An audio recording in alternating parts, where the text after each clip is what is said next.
Today we're going to talk about something called confidence intervals. Let me explain what that means. So let's say a high school teacher wishes to estimate the average age of students in the high school. The teacher could select 50 students and find the sample mean, find the sample average age.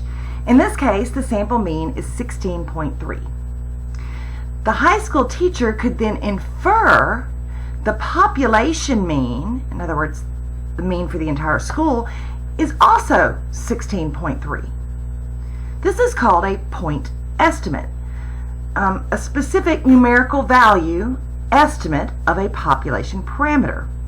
The best estimate for a population mean is the sample mean.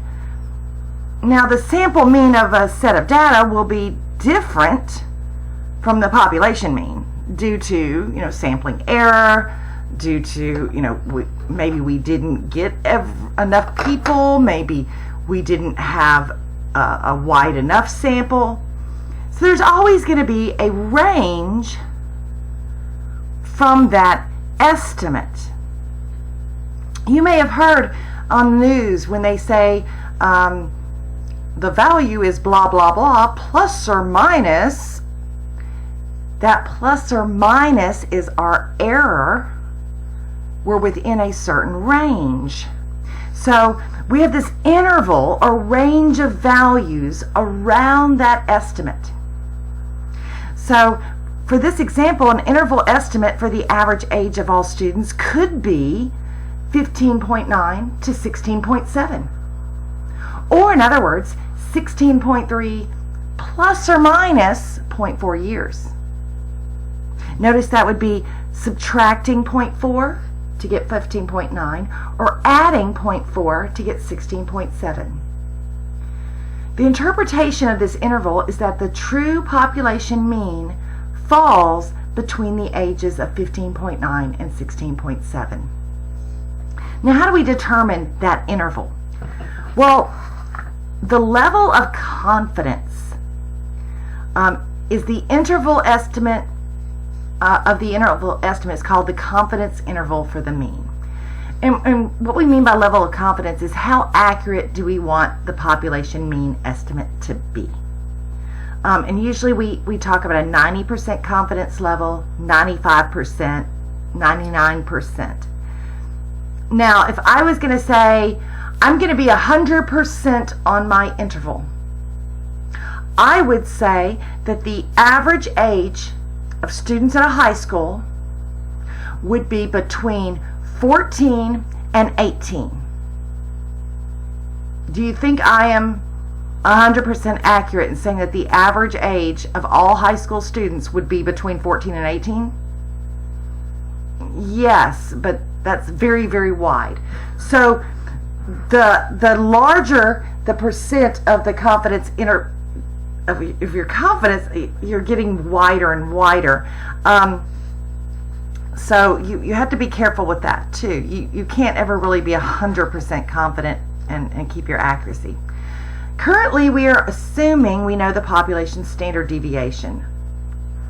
That isn't always known, and we'll talk about the difference there when we don't know it.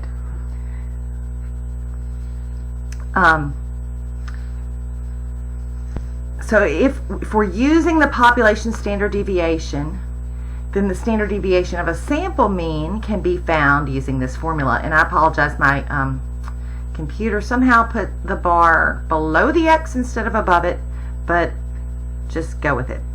So in this section, we're assuming that we know the standard deviation for the population. In all honesty, that doesn't usually happen.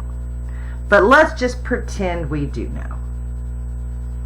So, if we know the population standard deviation, this would be the standard deviation of the sample mean, right here. What we're going to do is we're going to take the sample mean plus or minus, and this z stands for a critical value from that standard normal distribution for the confidence level desired. this is going to be set. And it'll be set depending on if we're wanting to be 90% confident, 95% confident, or 99% confident. And then depending on our standard deviation, that changes what we would call our error. And that's what I would consider this part right here. This is really what we're adding and subtracting. This is kind of our error.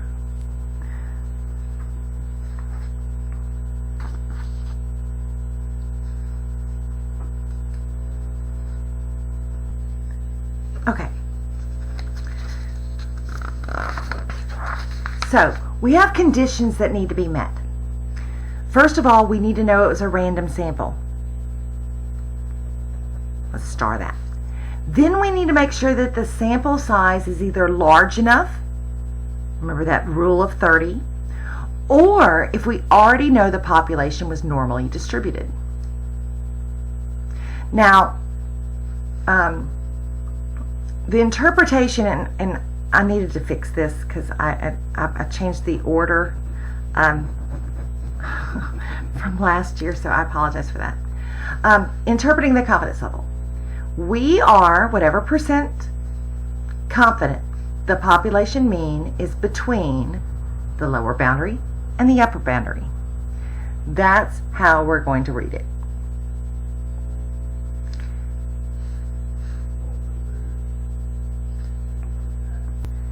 Now, all requirements must be verified when constructing these confidence intervals. We shall follow the practice of verifying the normality assumption by for small sample sizes. So if we're under 30, then we need to check for normality by either looking at a plot or checking for outliers by looking at a box plot. We want to look for that normality if our sample size isn't large enough. So we need to kind of make sure that we're normally distributed or our sample size is large enough. To find confidence intervals with varying confidence levels, we'll change the critical value, which is denoted by Z star, and can be found using the standard normal distribution. In general, Z star is the standardized Z score such that the area between negative Z and positive Z corresponds to the desired confidence level. So I'm going to show you how we would find those, and then we will go on to applying that. So I'm going to use the TI, which I just lost I put my calculator, there it is, and show how we would find those. So to find those critical values, I'm looking for a Z-score. Now remember, a Z-score would have a mean of 0 and a standard deviation of 1. And if I'm trying to find a Z-score, that's going to be under inverse norm. So, inverse norm. So that's under the distribution menu, inverse norm.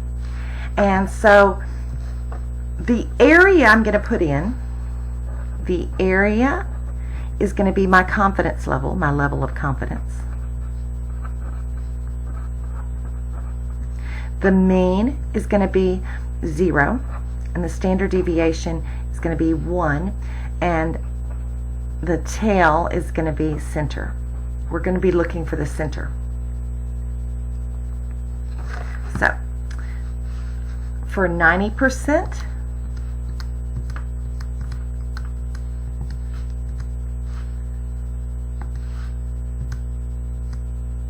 it tells me that the Z-score on the left would be negative 1.6, basically 45, and on the right it's 1.645. So we're subtracting and adding 1.645. So my critical value is 1.645. It is always going to be that for 90%. The critical value for 95 I'm going to change that to 0.95. Whoops, center is going to be 1.96 when I round up. For 98, change that to 0.98, and instead of using the enter, I'm going to use my down arrow so I don't change anything. 2.326, basically 2.33.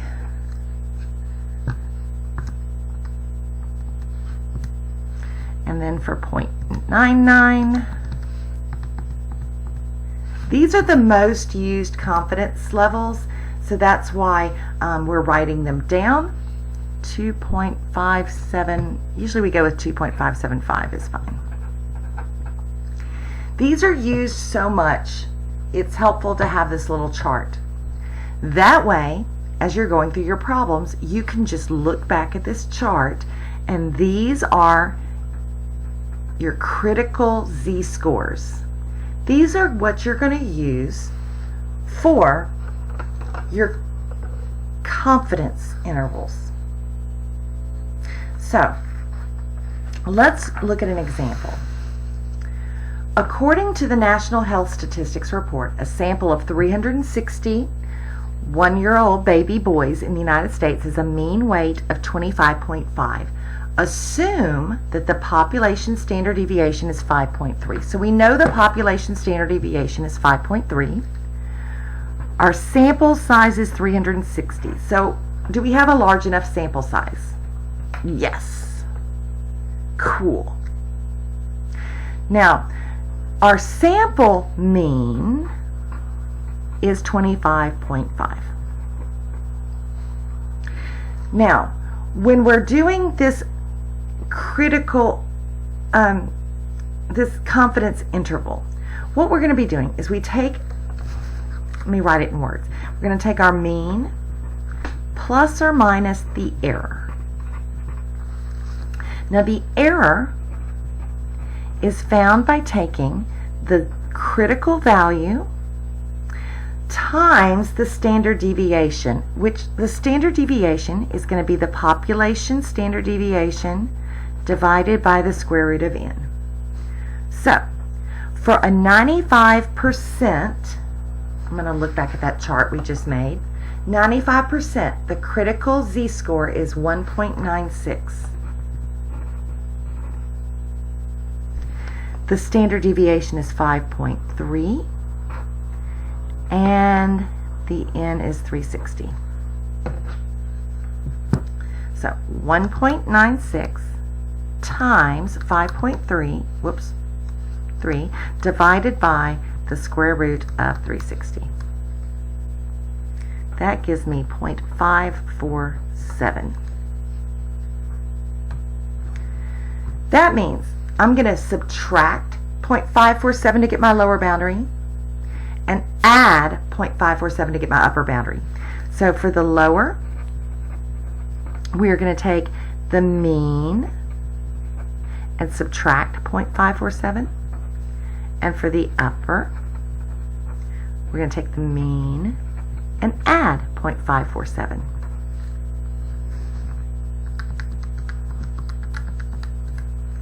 So I get 24.953. Whoops.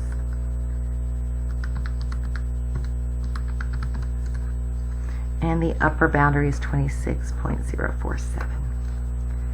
Should this confidence interval be used to estimate the mean weight of all one-year-old babies? No. It can only be used for one-year-old baby boys, because that's what it was concerning. Based on the confidence interval constructed, is it likely that the mean weight of all one-year-old boys is less than 28 pounds? Now we're interpreting it. So look at what our range is. would you assume that the mean is less than 28 pounds? I would say yes. I am 95% confident that the mean weight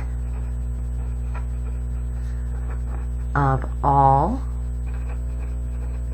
1-year-old baby boys is between 24.953 and 26.047 pounds. That's how we interpret a confidence interval. You're not saying that 95% of all babies are between those weights. We're 95% confident that the average is between those weights. So be very careful with the interpretation. Next example. A simple random sample of size n is drawn from a population that is normally distributed. Awesome. We already know it's normally distributed. Check. That meets our condition. And oh, they also said it was random. Cool. Where the population standard deviation is known to be 13. The sample mean is 108. Compute the confidence interval. Oh, that should have been a 95. Sorry. For the mean, if the sample size is 0.2, sample size is 25. Now, is it okay to have a sample size under 30?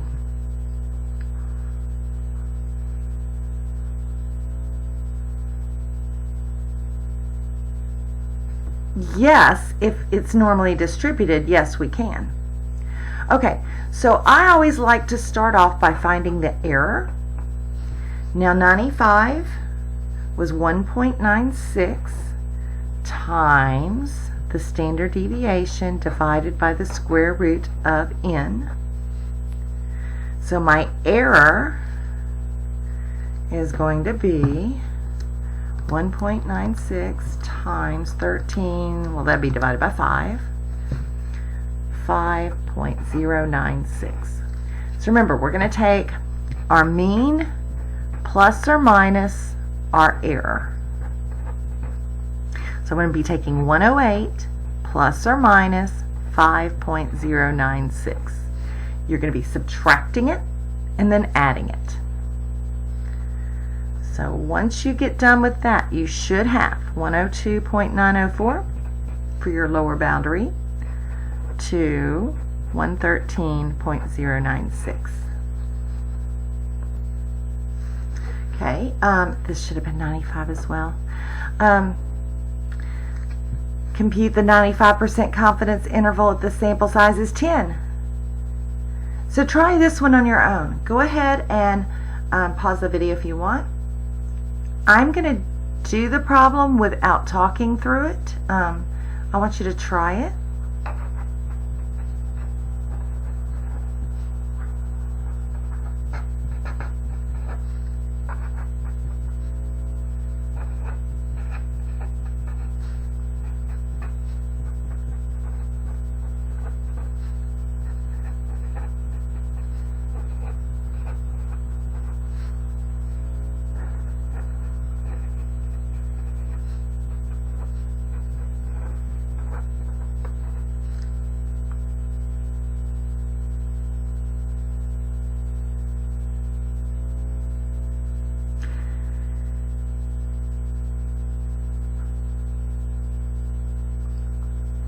So hopefully you paused, tried the problem on your own, and checked your answer. Notice that when we have a larger population, our interval is smaller then we have a small population. Small population, this is going to be a much larger interval. Now let's look at what if we change the percentage. And this should be, oh gosh, I should have changed these. I meant to fix these. Compute the 90%. So let's go with a smaller level of confidence. But let's go back to the 25. And we're going to compare A and C. So the z-score for 90 was 1.645 times the standard deviation divided by the square root of n.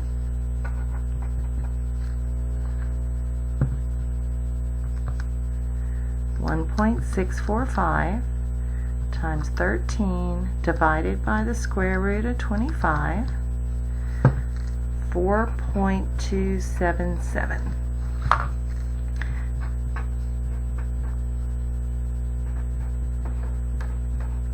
Okay, so that's 108 plus or minus 4.277. So my lower boundary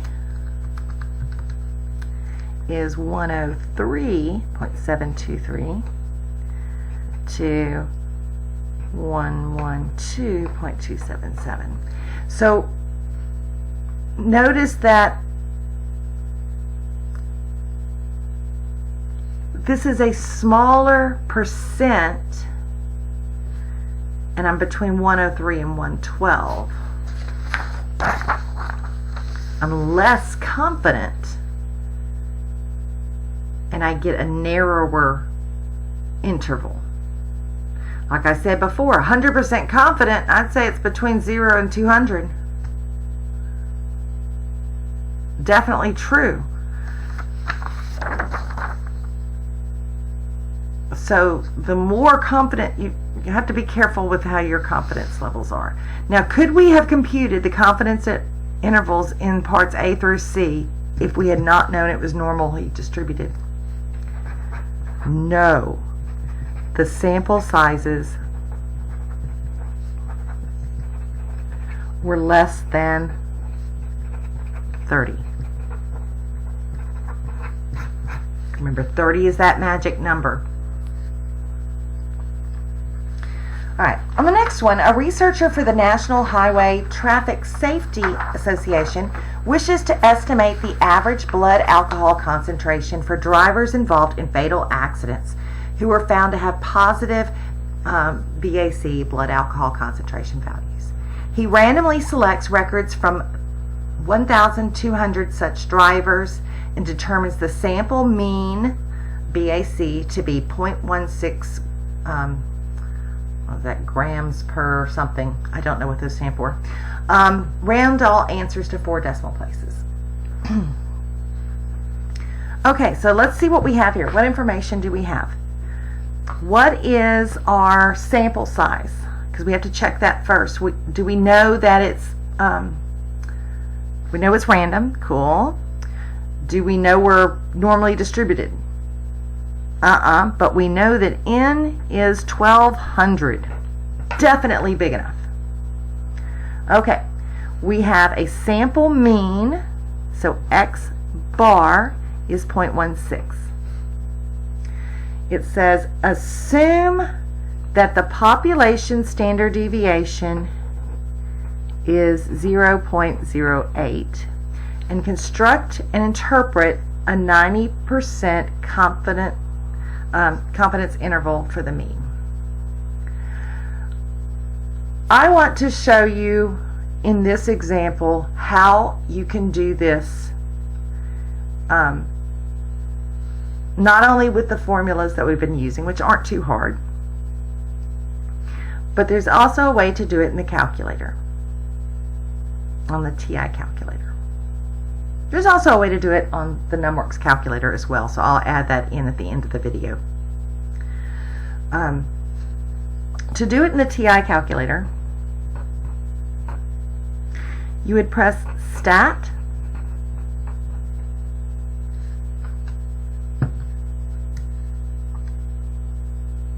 then arrow over to Tests.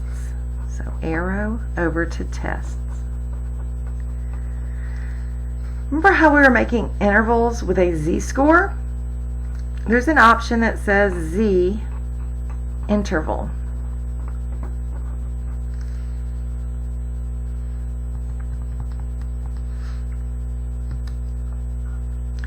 And you're going to choose, we can either input data. So if you have a list in L1, it can do these z intervals from a list, which is really kind of nice. So if you were given data, you can do it that way. Or you can do it from stats. So I'm going to do it from stats, and let's see what we would fill in. It has the sigma, which in this case was 0.08. It has a place for you to put X bar. It has a place for you to put N. And it has a place for you to put the sea level. And notice it's percent, so 0.95 would be 95%. Sea level 90 for 90%, and calculate. At the top it gives you 0.1562, 0.1638. That is your lower boundary, and so this is the lower and the upper. So I would interpret that as I am 90% confident that the true average BAC falls between 0.1562 and 0.1638.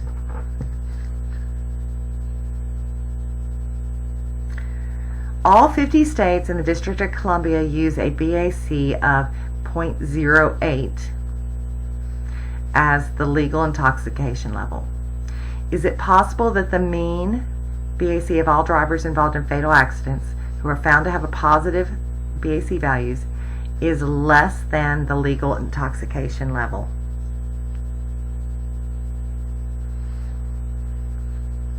Explain.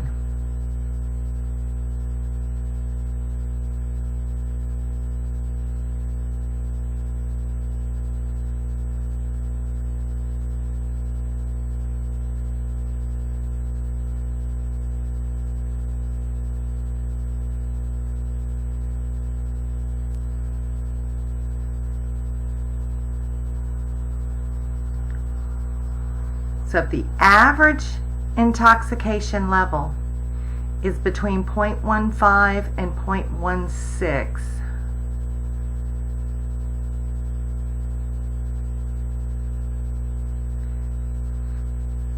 and the legal intoxication level is 0.08,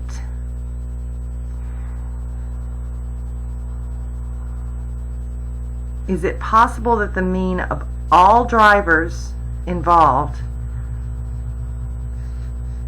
could have less than the legal intoxication level? Could some of the drivers have less than that? Yes, it is not saying that 90% of the drivers were between there. Yes, you could have some that have less than that. Now, what about assuming that the population standard deviation is still 0.08? Construct and interpret an 85%. So let's just use this same stat tests z interval. Same thing, but it's saying we're going to change the confidence level to 0.85. And now it increases to 0.1567 to 0.1633. And then we could do the same thing for 0.98.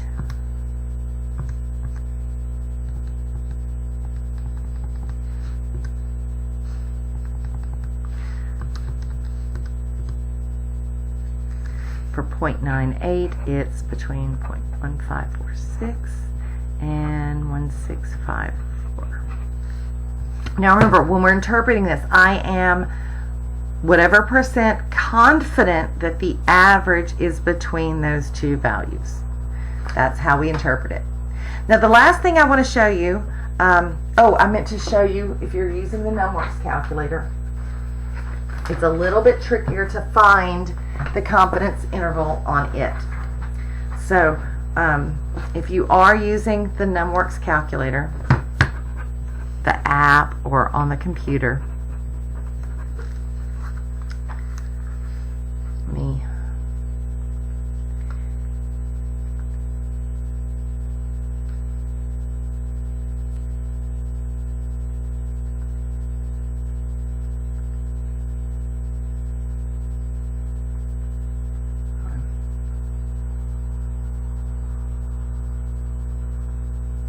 okay, I was just trying to make sure I was going to the right place. So you would go to the calculation app.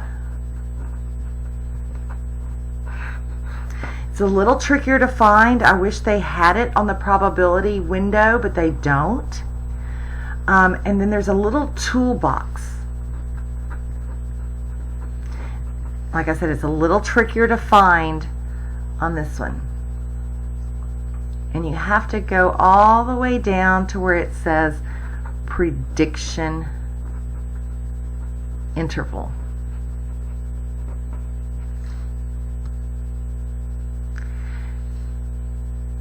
And then look where it says confidence interval. Oh, wait. Hold on. I didn't see what it had in there. See, I'm learning too. I may have to add a video after I learn a little bit more on this one. Yeah, I will add this one later. I know it's under there. It's a lot easier to do in the TI. I will get back to you on that one. I'm sorry. But if you are using the NumWorks, I would just use the formula. It's not that hard. Okay, what if we needed to know how big of a sample size we needed to have a certain amount of accuracy? So in other words, a scientist wishes to estimate the average depth of a river. He wants to be 99% confident that the estimate is accurate within 2 feet. And it is known that the standard deviation is 4.38. So in other words, he wants to make sure that the margin of error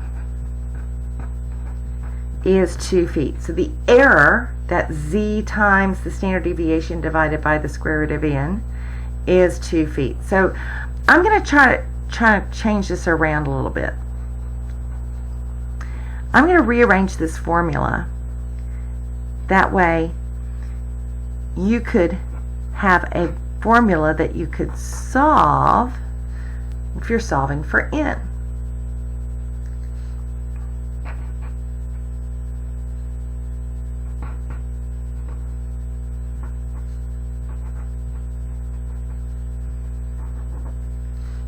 So I multiply both sides by the square root of n.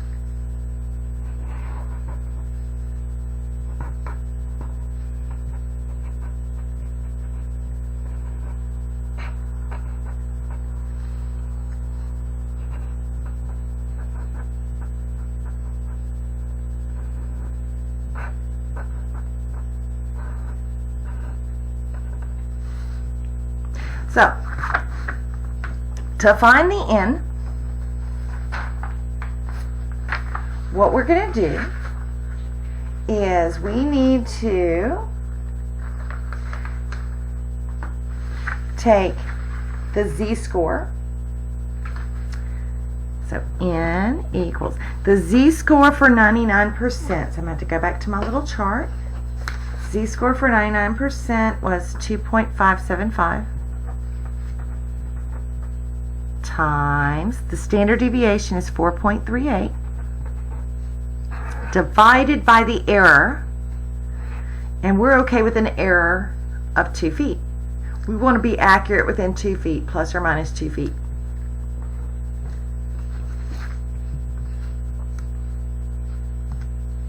So I usually do this as a fraction, but actually I wouldn't do it as a fraction on this one, so stop that.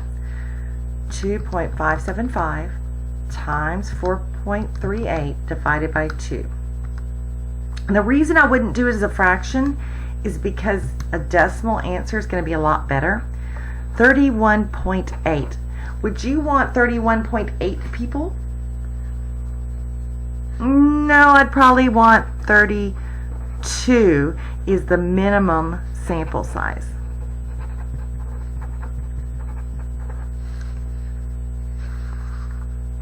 So you could use that formula anytime you're needing to find a minimum sample size. All right.